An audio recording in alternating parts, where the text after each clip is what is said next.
Welcome to the Memorial University Engineering Graphics Lab.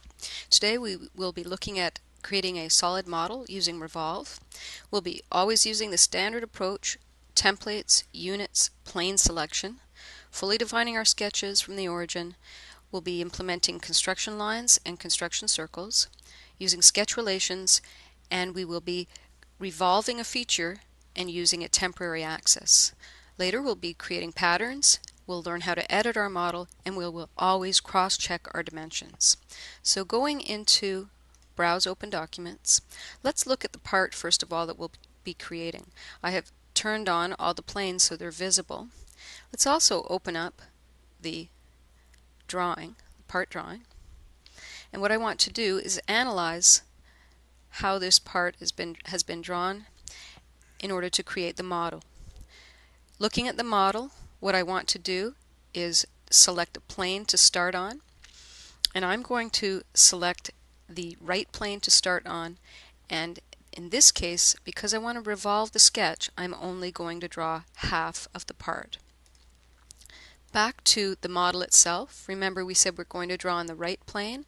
Not only have I turned the planes on so we can see them, I've also asked for the sketch under Revolve to be visible, so I can see the sketch, and notice that the sketch is drawn above the origin. Once we revolve that, we will have a resulting hole in our part. So let's get started just by looking at right-click, Edit Sketch, Normal to, how this part was drawn.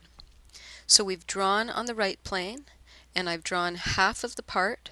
You'll notice I started above the origin, and if I ask for those planes to be turned off,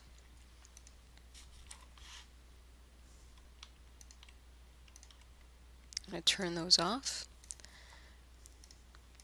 Back in Sketch, right-click, Edit Sketch. I can see that I've drawn the sketch directly above the origin. I've also created a center line, and then I've fully dimensioned using the information provided on the drawing to fully define my sketch, and then I will revolve that.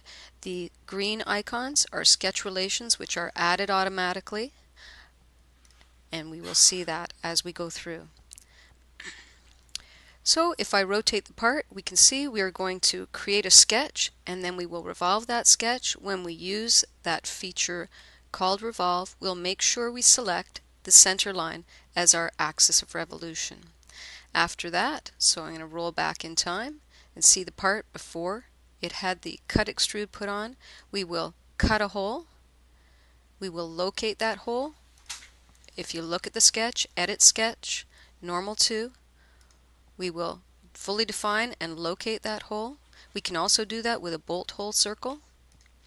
And then rolling forward, we will, from that sketch, which I just opened, we will do a cut extrude, which is right there. Why do we only have one hole? Because we're going to use a circular pattern and create 4 holes, fillets, and then chamfer. So let's get started.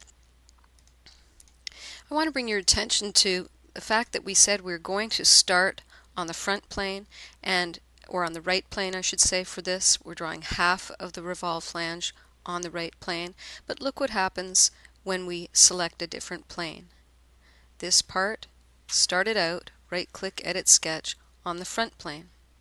So the main thing that you need to know is we will start out by drawing a sketch on the right plane, and we will then revolve it.